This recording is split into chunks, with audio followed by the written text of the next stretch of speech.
got his wife and his child in their long suffering in that 67-degree New York cold weather, struggling. He need to be ashamed of himself. She calling him. He can't get a flight home for New Year's. The little girl Mia like, Daddy not coming home? Nope, he ain't.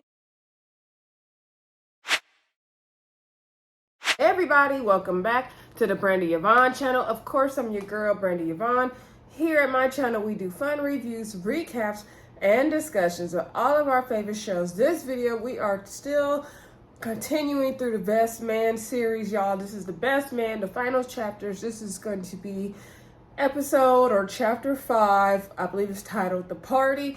Don't forget to hit that thumbs up button before we get started if you are enjoying the content. Also subscribe to this channel so you can know when new videos are uploaded. Also, don't forget to share and comment down below. Let me know what you thought of this episode. Now, there are a couple things I forgot to touch on in the last video for episode 4, but I'll just tie them into this video. Y'all, let's get started. Okay, so this episode, we see Quinton and Shelby are planning their big New Year's Eve party, and that's the main thing that's happening in this episode. So, in the beginning of the episode, there's like a news reporter. She's talking about how it's New Year's Eve, it's December 27th. Everyone's getting ready for New Year's Eve. In New York City, it's a big time for them, right? So, beginning of the episode, we see Demetrius and Nia Long on a date. And Jordan, that's her name, right? No, yeah, Jordan. I always get Jordan and Robyn confused. I want Robyn to be Jordan and Jordan to be Robyn. Anyway, she's on a date with Demetrius. So we saw in the previous episode that, Demetrius had met up with her for breakfast to, spend some time with her. And she was talking about how much he broke her heart in college. Now, Jordan, you is still worried about this man breaking your heart from college. And girl, you how old now? Way past college. Like, girl, move on. Move on, please. Anyway, so she wasn't really trusting him. So then they went on a date. He was trying to come inside. She still wasn't trying to let him in. Then later on in the episode, we do see them talking and hanging out, and he invited her to go to Paris, I think, on a private jet for New Year's. She turned her down, talking about, oh, my friends really need me. Shelby's having a party. I wish I would go to somebody's party, one of my girls' party, and not go with my man on a private jet to Paris for New Year's. Girl, you will have me all the way messed up. You tripping, Jordan. You tripping. Anyway, he was like, dang, I can read the room. She's like, I'm sorry. Like, it's just getting hard, trying to get used to me and you again. It's not you. Like, don't take it personal.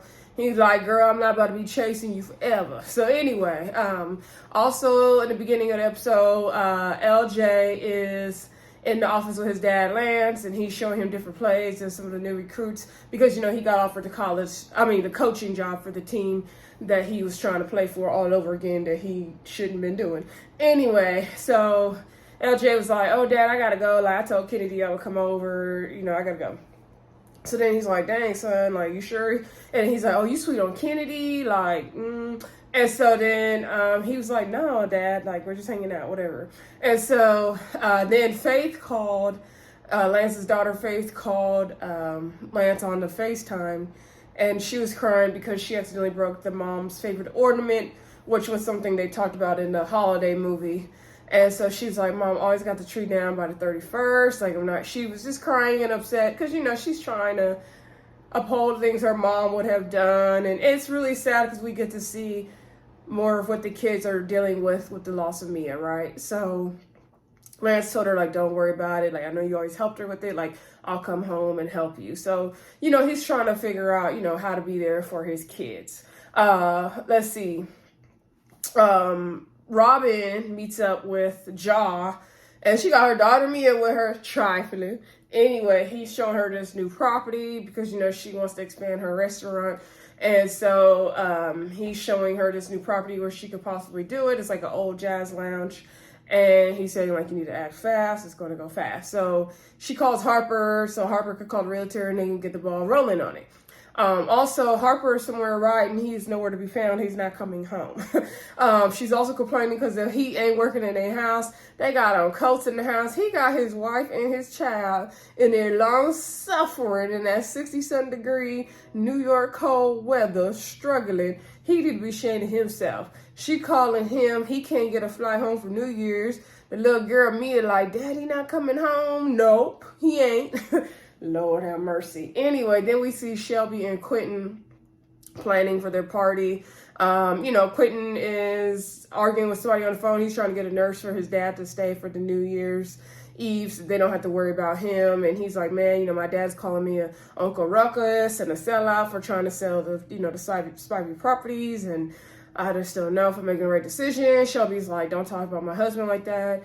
She's like, we got to celebrate my new job. Because, she got the anchor job with the 4-panel job.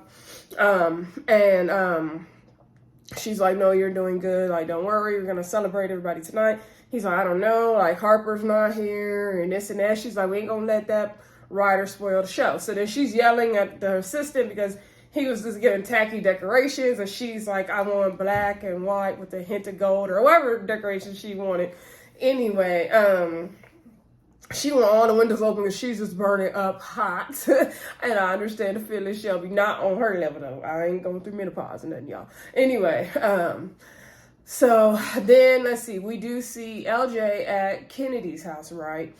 And Kennedy is putting makeup on him and everything, and they're strutting around the room having fun. And she was like, oh, your makeup looks so good. And she's like, I'm good at this makeup stuff. And he's like, I wish I could post this. And he's like, I know. I just don't know how my dad's going to feel and all that good stuff. So then we see them like dancing and having fun in the room later on. And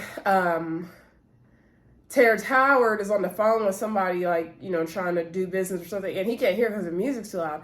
And he walks down the stairs where Kennedy and LJ is, and he sees LJ with the makeup on. And so then he was like, because he was telling them to turn down the music, and then he saw LJ, he was like shocked, and he's like, oh, y'all just continue doing whatever y'all doing.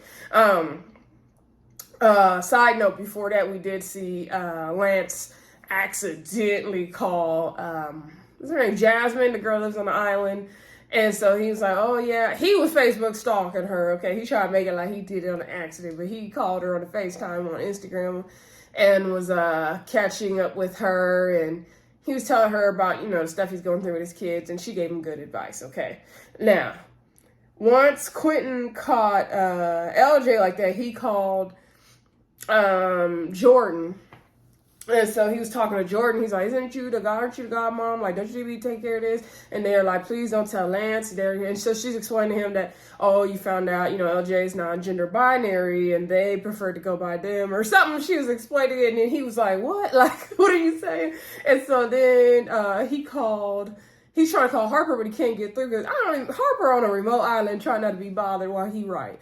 Anyway, so then he had to text him. He got Murch on the line. Murch is doing his boxing thing. He's really getting into the MMA fighting stuff. So they like, we don't really want to tell Murch because he can't keep a secret. And then Murch can hear on the other line because he accidentally merged the calls. I done been there before, y'all. So anyway, Robyn is like, not Robyn, Jordan is like, we need to just keep this from Lance from now. Can we agree to do that?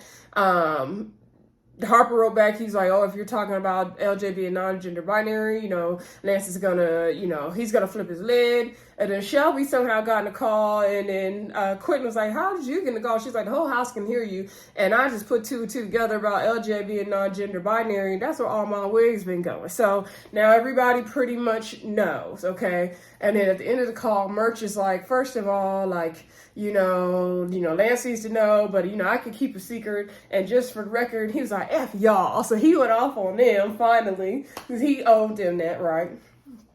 And so, speaking of Murch, we do see Murch really getting into the fighting thing. And the coach guy was like, you're a natural, you need to start competing, in fights. And he was like, well, people. And he was like, yeah, you need to be fighting people. So later on, we are going to see Murch. I think it's the next episode when we really see him in the match and everything. speaking of Murch and Candace is still caught up in her writing. Like, she just not letting it go. Her daughters are trying to prepare to go to Quinton's party. The one daughter that has anxiety is like, oh, should I wear this outfit or this outfit? I don't know. The outfits look the same. And she was like, I don't know, because Kennedy, like, she be on point. And then there's LJ. And I feel like everybody knew this about LJ, but the adults, right? The kids knew. And so she was like, I just, it's too much pressure over there. Like, I don't know. And she's like, girl, breathe, breathe, breathe. And then the other daughter's like, I don't know. I'm not feeling good. Like, I just want to stay at home, watch movies, eat, be lazy. I was like, girl, I feel you. Okay. Because I'm trying to do the most for New Year's Eve. But then the other side of me just want to stay at home and eat and drink and watch TV. So, you know, it's a struggle. Anyway, and I'm not the youngest that little girl, but it's cool. So then the kids are like, we ain't even trying to go. So Candace is like, oh, I want us all to be together, but all right. And then Candace is like, should we just stay home? And Murch is like, no, we need to go support whatever. So then I think that was pretty much everything that happened leading up to the party, I believe. So then when we get to the party, right, Kennedy is mad at Quinton because Quinton didn't get her Jingle Ball tickets. And he was like, when you gonna call me? Start calling me Dad. And she's like, dads get Jingle Ball tickets. And she's like, oh, I hate it here. Like, she didn't want to be at the party with the adults, okay? And then LJ and Lance came and they're like, where's Faith? And he was like, oh, he got a sitter for the younger two kids. And then he got Faith and her friends Jingle Ball tickets to, you know, let her be fun. So she was stressing about the Christmas tree, right? And so the Kennedy was really mad, like, oh, I hate y'all. So then, so at the party, they have like real gold glasses, like Murch and Candace came, Lance came. They had it popping. They had a table full of like adult treats, edibles for all kind of edibles for everybody. I was like, that's my kind of party. So anyway, they offered to Candace and Murch, and they're like, oh, we don't know. And then Murch is like, you know what? I love the kids, but you've been stressed out your paper. We got a lot going on. He's like, F them kids. So they had them some treats. Okay. And they was filming them treats later on. And we're going to talk about that, right? Then we see Jordan come in solo. And so her and Lance are talking and all that good stuff. And Lance is telling her about Jasmine. And then he's also telling Quinton about Jasmine. And Quinton said, no, if we're talking about the same girl on the at Sanpei, like, she didn't marry that guy. And so, which piques Lance's interest, right? So then everyone's like partying and dancing, having a good time. And then Lance was telling them about how LJ said he wants to quit football, because he did say that in a previous episode, and I forgot to mention that in the last review. And so then Murch and Candace are high. So Murch is like, oh, he wants to quit football. So he's like, is it because, so he was about to say, is it because he's non-gender binary? So then Terrence Howard quickly jumped up and put on the music like, oh, let's dance, because they didn't want to tell Lance. You know, they're all trying to keep it a secret from Lance. So then they all start dancing. We see Candace and Murch are like just doing the most. They are gone. They are like, Murch is like, oh, I feel like moving my butt. I feel like moving my butt. I was cracking up at that part. Robyn came and she was offering some treats, but she's like, nah, I feel like keeping my feet on the floor. She's irritated and pissed because Harper is nowhere to be found, leaving them in the struggling cold, okay? So then I think she had got a call from Jaw, I want to say at that point, and nothing had happened with the real estate property. He was like, you're still interested? And she's like, oh, that's weird, because I thought, you know, Harper jumped on, you know, checked in on it. So she's like, let me check and see what's going on, let you know. So then she's trying to text Harper, you know, it's just nothing's happening. Then we do see Robyn and Jordan talking on the sofa. And so Robyn is like, girl, I thought you was going to bring Demetrius. I wanted to meet him. Like, girl, where he at? And she's like, oh, yeah, you know, he invited me on a private jet to Paris, but, you know, Shelby really needed me, so I came here. Shelby came with her like, girl, bye. Like, you don't be blaming me. Like, you could have went on a private jet. Like, please. Like, it wasn't that serious. And then she was like, oh, I know, but I don't know. She was like, I just don't trust him. And she was like, girl, you ever had sex with him? You don't need to trust a man to have sex with him. And she's like, no, I just don't trust myself when I'm with him. And last time when he really broke my heart in college, and I was, I was so wrapped up in him. I was missing classes to be with him. I was doing the most, girl. And then I got played, and I was on the dorm floor crying, just eating Krispy Kremes. And so then Shelby was like, oh, Krispy Kremes, I love Krispy Kremes. She's like, Quinton, Postmate 3 dozen Krispy Kreme. I was cracking up. And so then Shelby's like, girl, I gotta go. You killing my buzz. Y'all killing my buzz. Like, goodbye. And so my thing with Jordan is like, girl, you're wiser now. You're older now. Like, you can still potentially get played, but you talking about someone who played you in college when nobody was taking relationships seriously anyway? Like, really? Because you was crying on the floor in college, now you can't get this man a chance? Granted, I get it, we want to be careful, but like, you not gonna be, missing work for this man. You're a lot mature now. Like, the fact that she was still caught up in that college heartbreak, and that was her hesitation, kind of was like, girl, get out of your 20s, please. Because we weren't even taking relationships seriously back then. Like, get it together, Jordan. Anyway, I'm telling y'all gonna start gonna let me along win. Robyn was like, okay, but what if this is not the time where you're gonna get hurt? Like, you're worried about getting hurt. Like, what if this could be, true love for you? What if, you need to take a chance and on romance and all that stuff? So Robyn's encouraging her, like, just to go for it. Like, you're letting the past, like, block your present in your future, which she is. So then Jordan, I guess, called or texted Demetrius, and he does end up showing to the party. And I think later on she let him come in the apartment, and they did what they did. So then we do see Kennedy and LJ downstairs, modeling their fashions, putting on makeup. And so Kennedy's like, oh, I wish we could post this. And then he was like, you know what? LJ doesn't do football, and LJ doesn't do the closet thing. Like, you know what? Let's post it. So we saw them post the video. So, mind you, earlier in the episode, I thought that Lance is going to find out about LJ on social media when he accidentally called Jasmine. That's what I thought was going to happen, okay? I didn't think he's going to find out in the way he did in this episode. Now, then Quinton tells him, turn on TV, it's time for the ball drop. Let's get it popping. So they do the ball drop. Everyone, is there, having a good time, kissing, saying Happy New Year, all that good stuff. Robyn's sitting there, solo, dolo. Harper ain't there. Jaw ain't there. She's pissed. That's the time when Demetrius pretty much surprised Jordan. Then Jasmine has sent the video, like, saying Happy New Year to Lance, and then I think Lance texted her, called her back, whatever. And so then he saw Robyn on the balcony, depressed. So he's like, I got something I got to take care of it. Like, let me call you back. So anyway, he goes out to the balcony to talk to Robyn, and Robyn is just like, Harper's not here. It's freezing in our apartment. It's always been him. I've supported everything he does.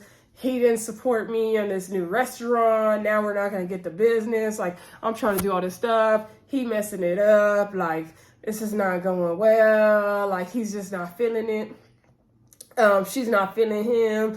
She's done with Harper. So then Lance is like, Harper's a good man. Like, I know how he could be. Trust me. Like, I've been caught up in Harper's, like, selfishness and all that. But, give it a chance. Don't give up on him. Like, you gotta be in it. Like, trust me. You want your marriage to work. And she's just like, he just encourages Robyn and hugs it out with her. He was like, you want a minute to gather yourself together? You want me to call you a cab? So she was like, you just call me a cab. So then we see Robyn went home to that empty, cold house by herself, and she was through. And I don't blame her. I'll blame Robyn. Because Harper, like, where are you? What are you doing? Like, you don't need to run away to go right. Like, he just gets stuck in his own, I think, artistic mode, and he just kind of can't get out of it. And one thing that was getting irritating about Harper, like, Harper is selfish, in my opinion. Like, he's just so caught up in what he wants to do and not really considering everyone else's feelings. So, and that really comes out in the later episodes as well, y'all. Anyway, then, so they had put the ball drop on the TV, right? And so then Shelby got a notification because she has some app to track Kennedy's, like, social media activity and everything. And she's like, oh, look at Kennedy. And they didn't posted this. She's like, I got this app so I can keep up with what she's doing. And she's like, I can't see what it is. Like, can you see it? So she's asking Candace, like, can you see it? And she's like, girl, I ain't got my glasses on. I can't see it. Oh, and I think that's in that same moment where Candace is like, oh, Shelby, you got hot flashes. You going through this. You going through that, girl. Your arm hurting. You can't see what she's like. You going through menopause. Shelby's like, girl, no, I'm not. I said, I know that's right, Shelby. Anyway, so they struggling because they ain't got their readers on to see what's on the phone. So then she's like, let me put it on the screen. So she puts it on the screen. So we see Kennedy, playing in the basement.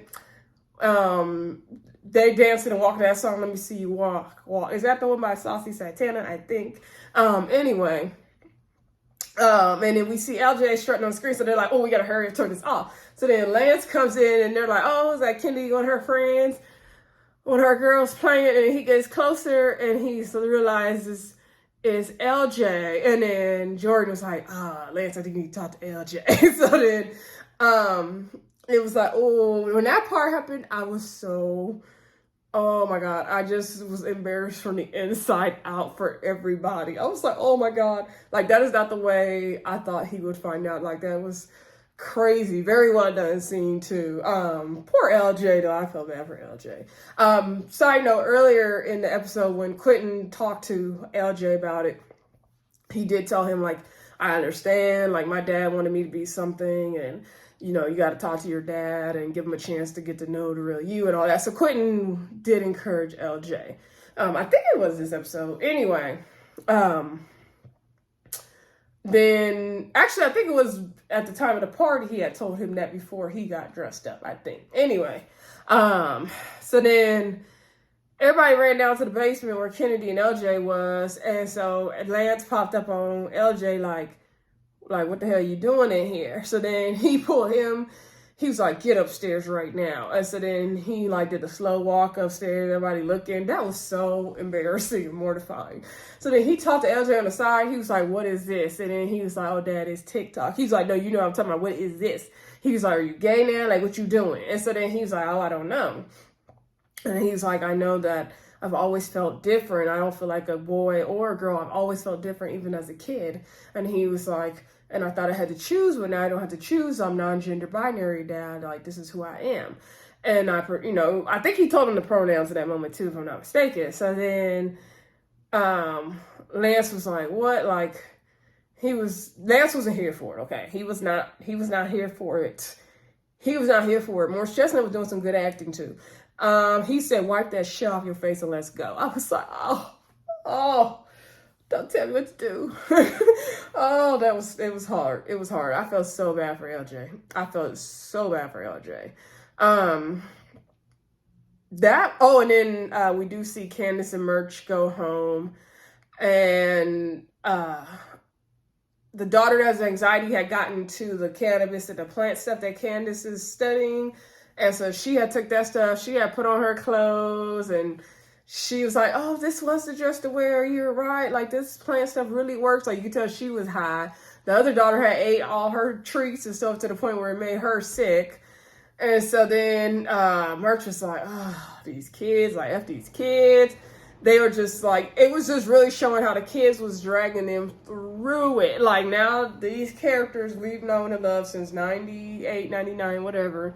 Now they're, fully matured. They have to deal with these kids. And so I just love how this episode really showed us what they're dealing with these kids. And that's in a total different generation than them. That's what I really liked about this episode in particular. Yeah, that was pretty much how it ended, y'all. Don't forget to like, comment, subscribe. Let me know what you thought of this episode. And I will talk to y'all soon about the next few episodes we got to go. Bye.